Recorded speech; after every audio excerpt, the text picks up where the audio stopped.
Hello everyone, and no, this is not a Thoughts on Dragon Ball Super video. This is actually something that talks about Dragon Ball Super. There's a few things I need to talk about.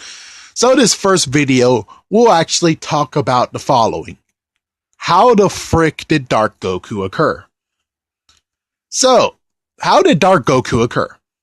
There is a few aspects, and of course, this actually is intertwined with the idea of butterfly effect / domino theory. So here we go. First things first is the fact of Goku's dead. Since Goku is dead, usually bad stuff happens.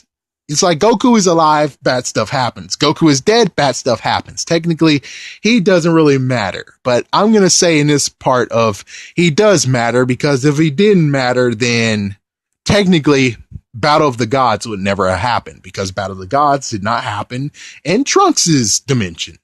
I won't say Trunks' future or the future because, well, it's not really that good anymore. And I'll get to that in a minute of why.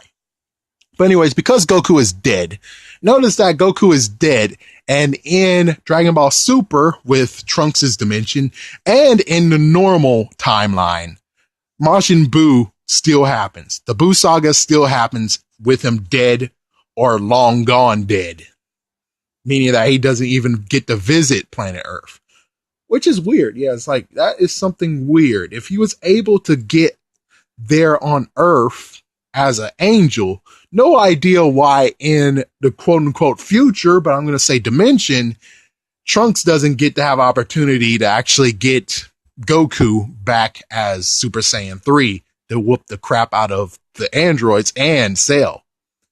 Yeah, that's one thing they do have to work on, is that crap.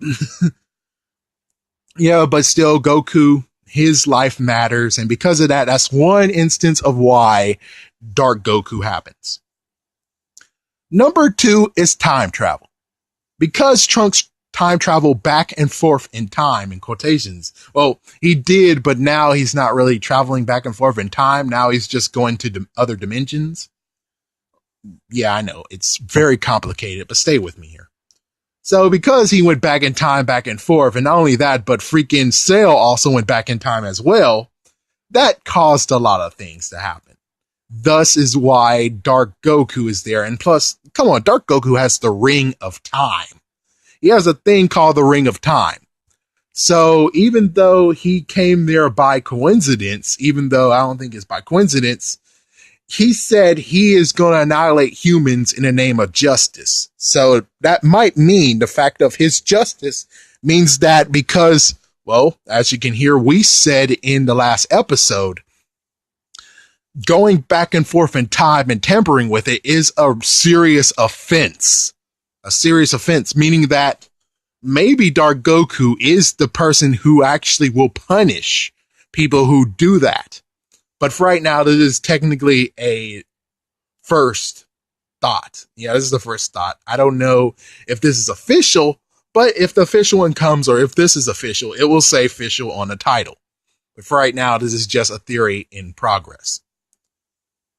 So that is how freaking Dark Goku came to the world, is because of those little mishaps.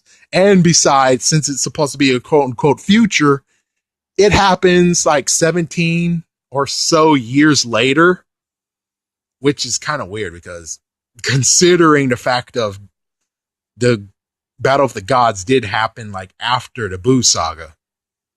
But of course, since Goku's not there, it's a total silence in the Earth. And besides, the freaking androids were destroying crap for so many years. So we don't even have like a marker of how long it would be. And let's talk about the fact of how it's not the future anymore. Usually when you go back in time and fix something, usually the future will warp back to the way you did things. So because of you saving Goku, you might actually would have everyone still alive and they're able to fight. It's like, yeah, they should actually have warped back when everything's nice, and you should actually came back to a future with welcoming arms, and then all of a sudden, oh freak, there's freaking Buu. Or, of course, it's the other option of where something else killed the Z Fighters. And if so, it's like, Yeah, it's like your job is never done until they actually are all alive. But notice they're all still dead. Every single person is still dead, which is like, that doesn't make it the future at all. That just makes it another thing. Or just the fact of maybe a rule in time is that if the person dies, they stay dead. Even if you try to save them, they still are dead due to the freaking mishap that happens. Because you're not guaranteed you're going back to the past where you really want to. So because of that, he has another timeline he entered, and that's how he saved it. I'm going to end it here, but there's still a lot more to talk about. So thank you for watching. And if you actually thought this was enjoyable, definitely comment down below. If you actually have your own theory about how Dark Goku came to be, go ahead and write it down below. I would like to read it, definitely. And stay tuned for another one, because there are still 2 more, maybe even 3 more I need to talk about of this subject of Dark Goku, Trunks' in quotations future, and what could have been awesome that they could have done during this Dark Goku saga. Thank you for watching.